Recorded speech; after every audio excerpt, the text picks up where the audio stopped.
Leadership isn't about being the smartest in the room or knowing everything. Making the room smarter and finding the smarter person. Hello and welcome once again to my podcast of ITRC Academy. Today we have a very experienced leadership coach, Sindhuja Rai ma'am from Pondicherry. She is into the leadership and team building coachings since over 32 years. So long journey. She has worked in the corporates also. I think she'll be the best person to tell about herself more, and then we can begin the podcast. Welcome, ma'am, to this podcast, and great to have you here. Thank you so much, Rizwan. Thank you very much for welcoming me to your podcast. And thank you for your introduction. So, yes, it's been almost 3 decades of working, first of all, with the corporates for almost 13 years. And I worked essentially right from hospitality industry to IT services, BPO, e-commerce, and essentially been into client servicing, hospitality, service-related work, setting up operations for client service centers, essentially, in India. And also worked with a company called Daksh in those days. It was just setting up and got a first Amazon client. So did the entire transitioning from Seattle into India for that. And worked with other organizations as well, where I had to set up, the operational centers, essentially. And then almost 13 years later, I kind of decided that, okay, this is probably enough time. I think now is the right time to start something of my own. So training was something which was always very close to my heart. And I decided to, start a training, coaching, and consulting business in 2005. And it's been, of course, a very long journey since then. Worked with many corporates in India and also worked with individual clients, leaders, teams. Then moved a lot into coaching. In the last about 10 years, I've been essentially working with business owners because I realized that there was a lot of challenges that the leaders were facing at the top. And they were saying, okay, work with my team. And we were just solving a small, piece of the puzzle, actually.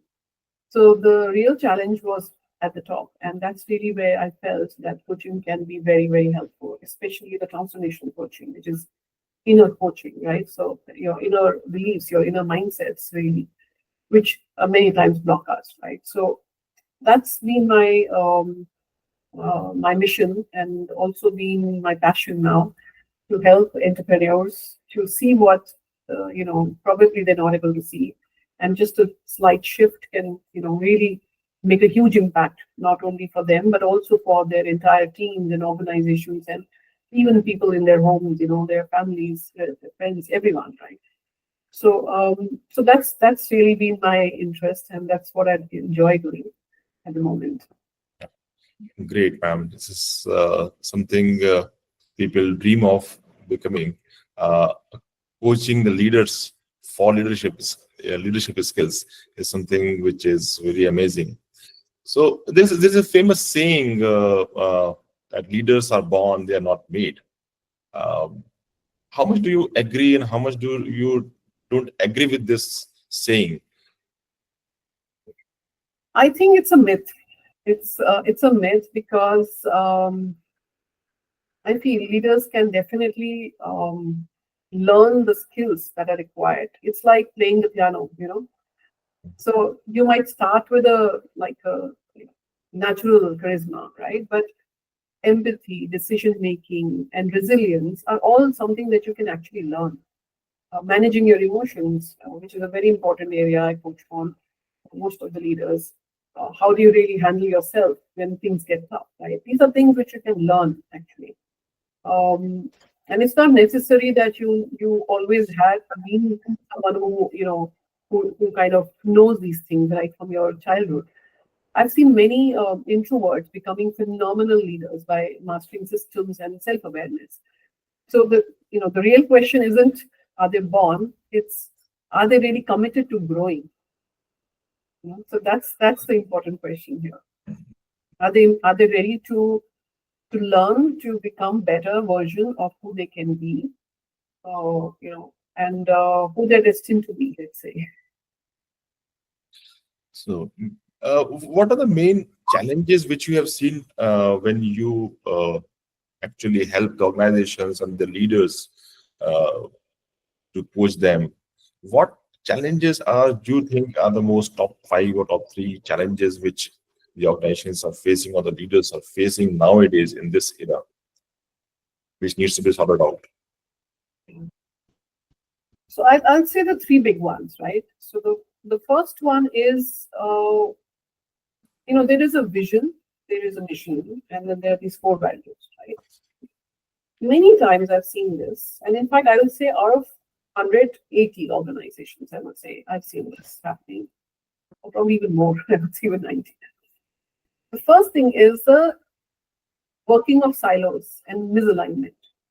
So there's a lack of alignment to the vision. There's a lack of alignment to the mission, to the core values that really are important to build that organization. So the foundation actually is something that is not very clear to a lot of teams, and they're actually working in isolation. They're like doing the day-to-day, jobs. And in fact, recently I was coaching a French organization, a group of French leaders, and they're very senior people. This was about a workshop on the why, And when I asked them, do you know the vision of the organization? They said it's written in somewhere in the HR book. And that was a big shock for me as well, because I was expecting that these are senior people would know, right, what it is all about. So I think this is one thing that we need to fix, basically, to have a collaborative goal-setting frameworks, to have everyone on the same page, everyone aligned with the vision, and the core values of the organization. So that's the first thing, the silos and misalignment. The second piece is the feedback. I've seen a lot of challenges in being open about communication. So leaders really avoid tough conversations. They are, they feel that, we can't really just say things openly to someone, whether it's my juniors as well. It's not just about telling something to your peers or your bosses. Even to your team members, people find it very difficult to have a, conversation where they can really tell them where the challenge is, what they need to improve. So we teach courageous feedback techniques. How can you openly communicate with your team members and also not offend them in any way? In fact, help them. And I also teach them how you can give, how the teams can give feedback to you openly. So how can we have that open culture? I think the biggest challenge is we're not talking open. The third important, I think, point is the innovation, right? So teams usually go by like how we've always done it. This is what we used to do it, right? Why stop that process? Why stop that with new design thinking sprints? Why? So I think that's the big challenge which I see in the workshops. Wanting to move with the status quo, not really intending to work with the new thought process. And they keep going back to what they've heard or seen or someone's done in the organization before. So we create strategy workshops. We do design thinking workshops where they're actually able to think out of the box. Yeah, these are the 3 challenges that I've seen. And this is, I think, the third one is a very important thing: the innovation, thinking out of the box, thinking with the team. That needs that's really a challenge for a leader that he's able to do that in the normal course of action. I've seen. It's my experience that I've seen the team depends more on the leader rather than just coming with a solution for a problem.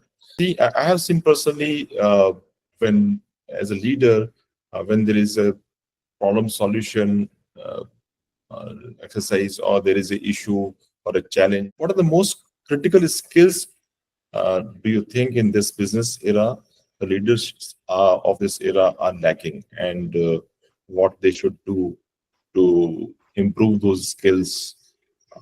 What is your take on that? Okay. What you're asking is for the current Gen Current Z. leaders. Yeah. Yeah. Right. I think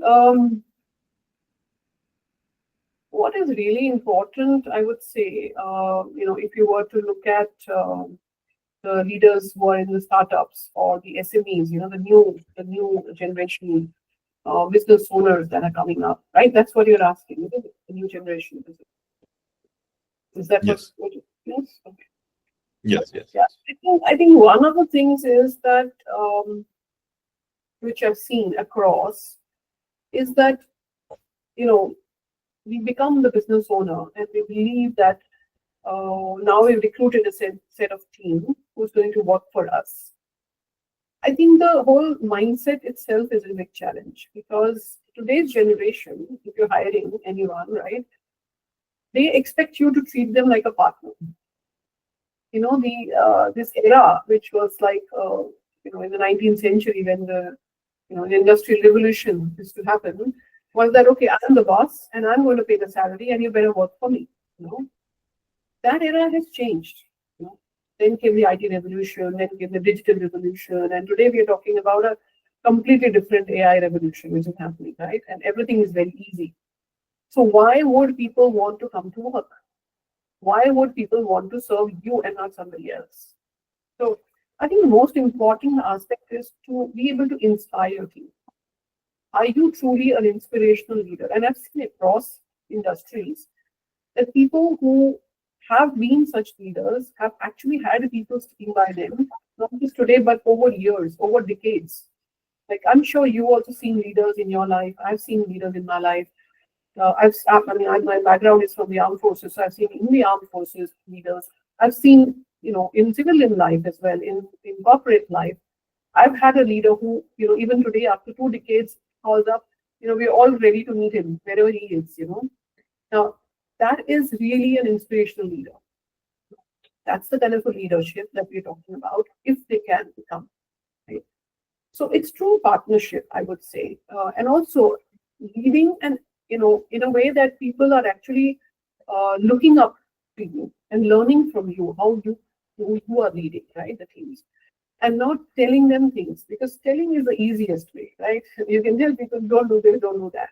But how are you building those leaders under you by themselves? That they intrinsically are motivated, they're intrinsically wanting to do the work, and they're learning and they're growing as a leader. So that is the first thing. The other thing is that, people today, I think, need to understand that bureaucracy is over. Today, everything is speed. We need to do things fast. Decision making has to be quick. It cannot have a laid out, process to it and the hierarchies to it, etc. So I think that's one thing we definitely need to understand. A lot of things have changed. And the third very important piece which I've seen is the culture. Some organizations I see are focusing on culture, right? As a growth lever. How can you embed your values when you are having let's say, 500 employee team? How can you ensure that the same values exist in the entire organization and the entire organization is working as one? So that's really when the magic happens. And I'm saying this out of real experience because Daksh was one of the enterprises where we had actually set up the culture, in those days. Because when we all got hired as the operations heads, we were told that, you create a culture that you would like, and what we did was we made a list of things that we never wanted from a manager, okay? And a list of things that we always wanted from a manager. And of course, the first list was discarded because with us didn't. And the second list is what we actually focused on. And today also, Daksh has become Concentrix, which is like 15,000 employees all across the world. It's a big organization. But even today, the startup, group that was there in those days, even today, we are all still connected. And the conversations we have is that culture is something which is unique. We can't see it anywhere. And that's the unity. That's the work that we've done to bring, in a culture which was so powerful that it helped people. People worked, we used to have people in shifts. People worked in shifts without complaining. And in those days, in a small cab, we used to have like 5-6 people packed, after working 8 or 9 hours of shift, and still not complaining that, they have to come to work. In fact, they used to look forward to come to work because they had friendships, they had people they would love to connect with. So the culture is very, very important in any organization. We cannot ignore that. We cannot say, okay, business is important and I, don't care really what happens to the people. Well, that's a wake-up call because today's generation is all about people. And if you don't focus on that, you'll have attrition, I've also seen the other side of organizations. I was consulting with an edtech company. Opposite, totally opposite. Not bothered about what's happening to the people. It was all remote. So when it's remote, it's very difficult, right? Because you don't need people and you don't need to bother about it. You just want business to run as usual. But you know what? People at the top are leaving. At the top have left. Experienced people with so many years, 20, 25 years of experience, they've left. Why? Because there is no culture. There is no focus on the people. This is there. The salaries are awesome, but so the business is basically going to suffer finally at the end of the day, right? Today or tomorrow it's going to happen. So I think organic movement is very important. We need to go by the nature. What nature tells us, what nature teaches leadership. And if we work together, it will always help. And if you just look at quick benefits, quick monetary, financial, achievements, that's not really going to sustain for a very long time. So yeah, I think these are the things I would say which are important for new leaders to understand that there is a science behind leadership and there's an art as well behind it. It's not just because you've got people, you inherited people or a team that you become a leader. You need to own it every day. You need to prove it every day. It's not a title that just sticks to you. You got to prove it. So, yeah. Very well said, ma'am. The culture, which is something which most of the organizations don't pay attention to that. It's the culture which makes the productivity, the team bonding, and that ultimately results in the productivity. And that is more important nowadays for this generation also. Talking more about this generation, Gen Z and Gen Alpha, we are into a digital era, the social media, and this terminology which is called an influencer is more emerging nowadays. So everybody wants to become an influencer, and there are earlier in our age, Gen X, there were few influencers in our family or friends or neighborhood, but nowadays you see anything, there is their influencer. How does an influencer differs from a leader? Is there any difference? And what is your suggestion to this generation, Gen Z and Gen Alpha? They should follow an influencer or they should follow a leader? You're absolutely right. And of course, I'm not going to get into the whole psychology behind being an influencer here. But our topic is about leadership. So what I have seen really is that the biggest challenge from the top management to the managers is that we do not spend time in listening. We do not spend time in understanding, sitting down with your colleague or with your team member or with your juniors in your team, just sitting down and understanding where they are. And there was another workshop I was doing, and that was a leadership journey. And we'd had a very nice conversation about what they should do, etc. But towards the end, one of them got up and said, ma'am, all this is good, but I am not sure how the top management is thinking about all this. And I was very surprised when he said that. I said, why do you say, don't you have communication regularly with your top management? He said, not really.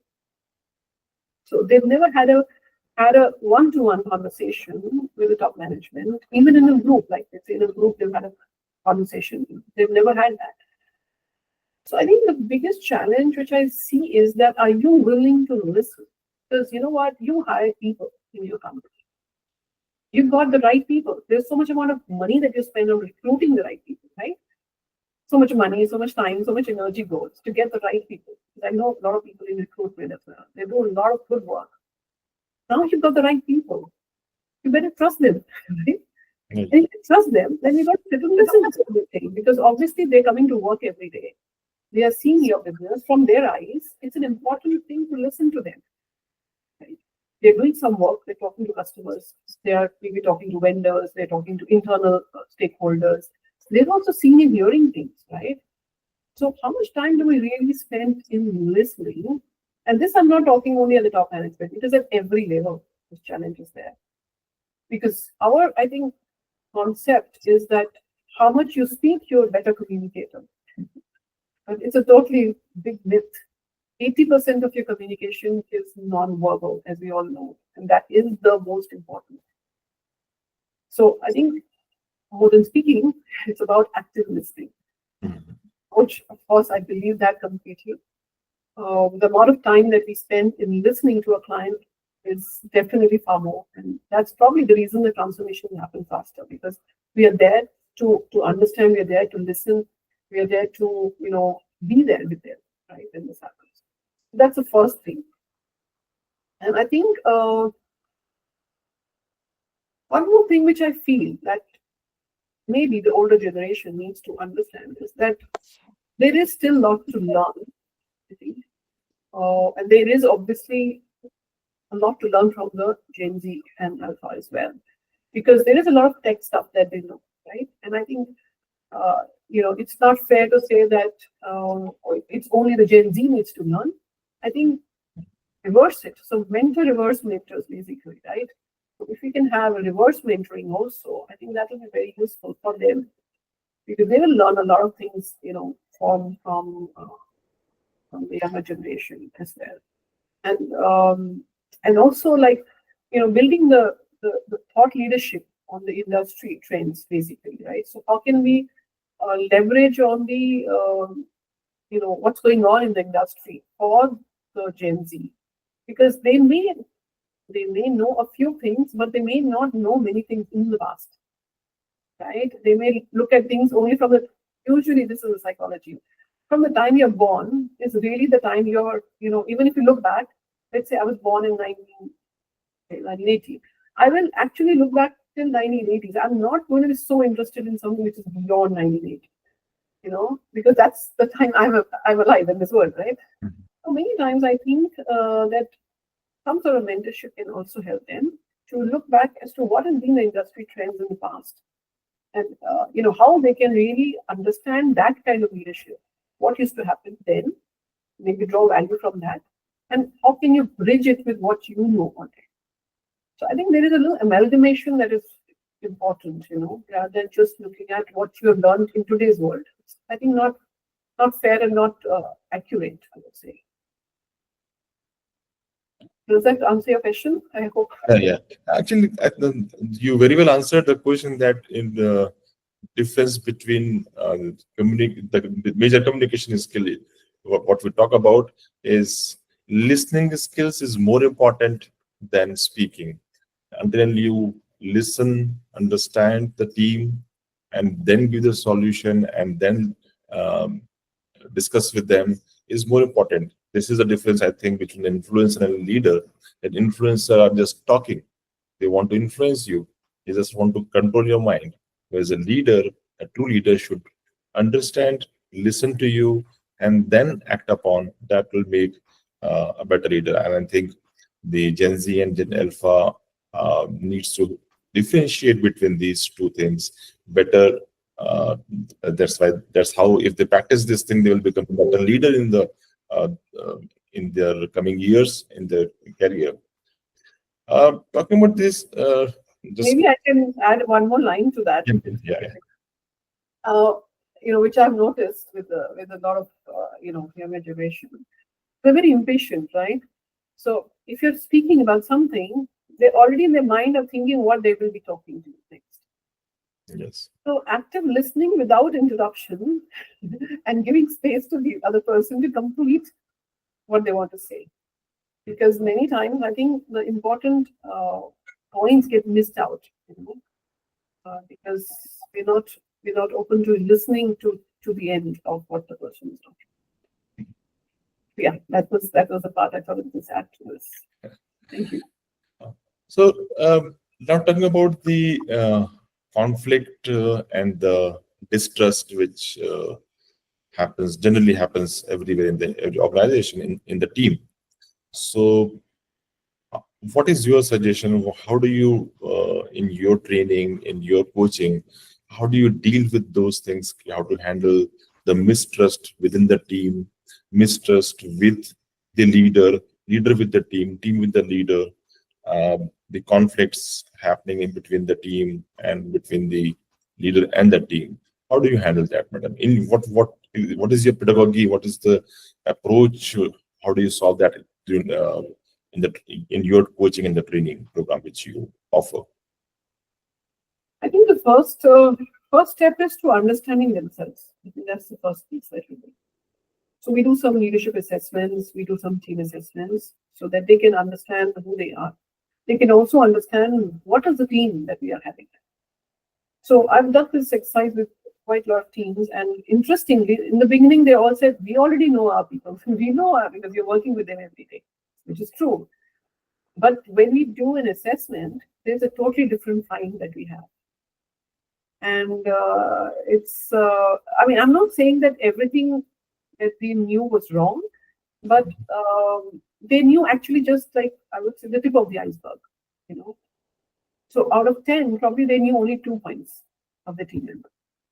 The rest 8 was hidden under the surface. They had no idea that this is who this person is actually. So first and foremost is to become a little more aware of yourself. Who am I? What kind of behaviors do I depict? What do I show up as?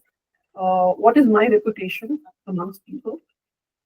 And then looking at, okay, this is our value systems, this is their value systems. How is it collaborating or not collaborating? What are their beliefs? What is my belief? Why is it not collaborating? What could be the ways that we can actually now come up with solutions? How can we communicate in a way, or how can we understand their beliefs or values and communicate in such a way that we are able to create harmony in the team and also kind of work together every day. So there's a lot of alignment that we need to actually do in such a workshop. It's usually a longer journey. It's not a 1 day, 2 day workshop that I do. I personally believe any transformation, even if it's an individual transformation, there is no overnight quick fix, one injection that can help. It doesn't work. It's over a period of at least 6-12 weeks that we need to work together, minimum.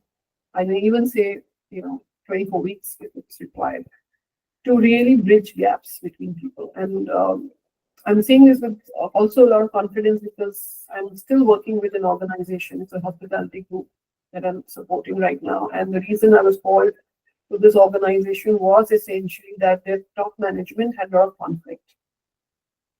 So head of departments and MD. So MD is not in India. Most of the times he's outside India, and he comes here only for 3 months and then he goes back. And he was really frustrated because he said, they keep calling me up when I'm out of India, and my time is just being spent in managing their conflicts. So almost, I would say 1 year we spent on just that piece, which of course started from the conflicts, ended up with leadership coaching, group coaching, plus one-on-one coaching, and also with creating their internal systems, internal processes, value systems. There's a lot of work that we did actually. But it depends what the problem is really.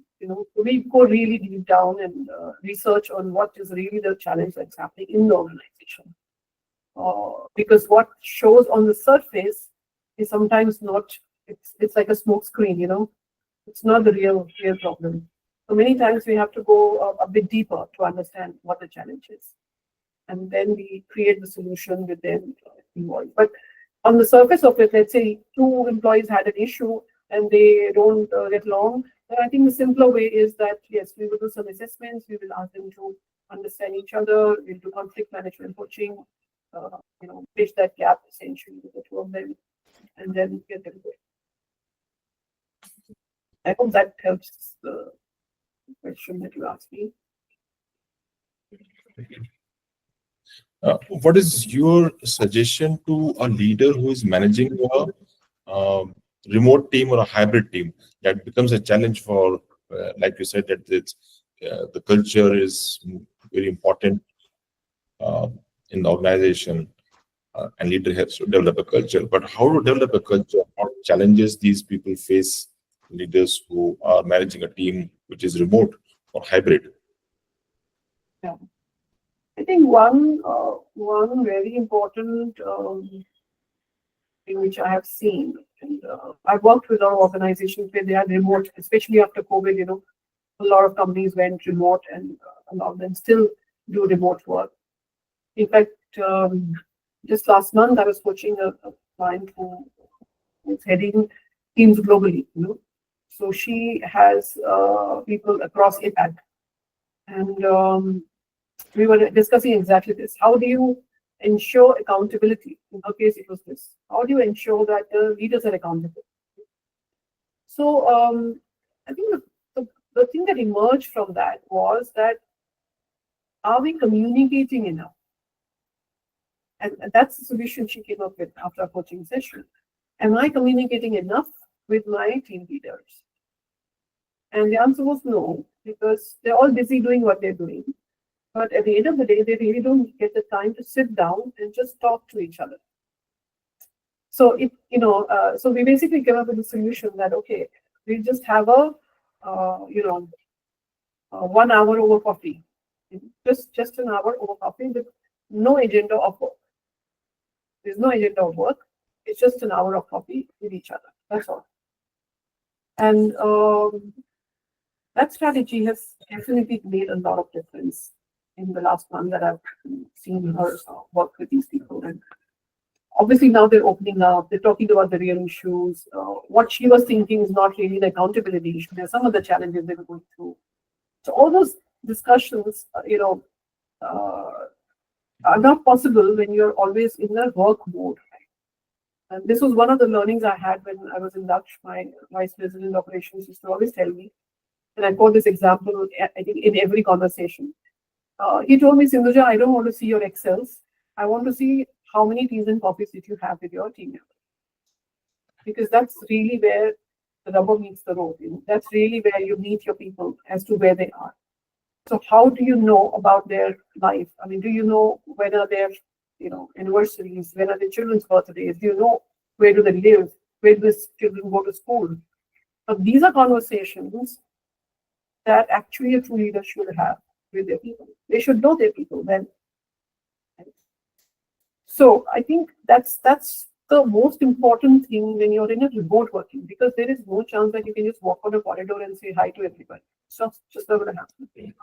So and when you will come on the call, because this I know, because in COVID time we had a lot of these issues that were coming up for coaching, and the people were feeling very frustrated at home.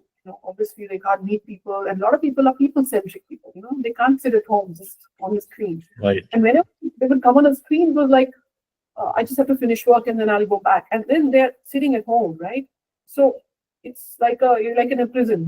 You're like a prison on the screen. You're like in a prison in your home, and there's just no way to get out. So a lot of times it's important to break that barrier and make it more humane. I think.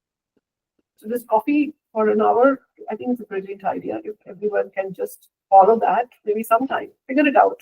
Your own times, your own schedules, figure out a way to do this. But bring a human aspect to the work.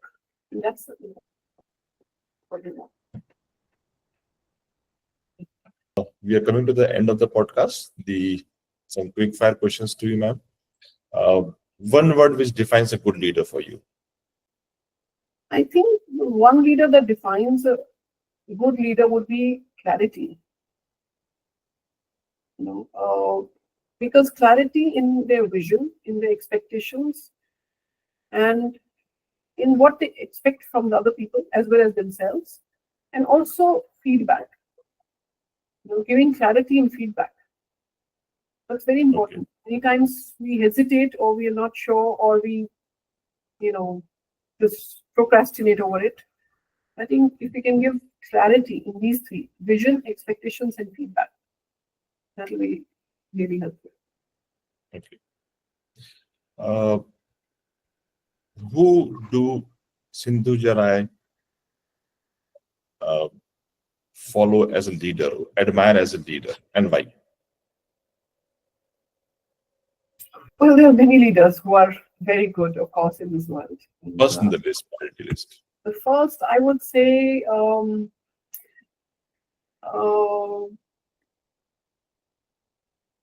think there is one leader, which is, I think, I don't know how many people will even know her. Her name is Jacinda Ardern. She is a New Zealand politician and an activist who was the 40th Prime Minister of New Zealand and leader of the Labour Party from 2017 to 2023. She balanced, empathy and decisive action by proving kindness isn't a weakness. So I found her very, apt as a leader, I would say. And it's a difficult role to play, to be empathetic and be decisive at the same time. Yeah, I think it's Jacinda Ardern.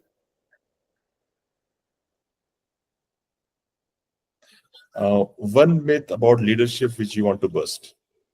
Leadership isn't about being the smartest in the room or knowing everything. It's really about making the room smarter and finding the smarter person who can do the job for you. Great answer. And in the last, before we close, just tell us about your training program, how it is different from the other programs. What is your USP? How do you coach people on leadership and team building? Yeah, so this program is actually run through many years of work, and what we've done is really we've created a 3-month journey, which is actually a combination of capability building for leaders. So I've also seen it doesn't matter what level they are. Like many people ask me, can I join if I'm a manager or a supervisor, or can I join if I'm a vice president? Well, actually anyone can join that program, because it just depends if you feel you need to learn some skills. That's all, right? So it's like an Excel, right? Anyone might not know Excel, but anyone can learn Excel, right?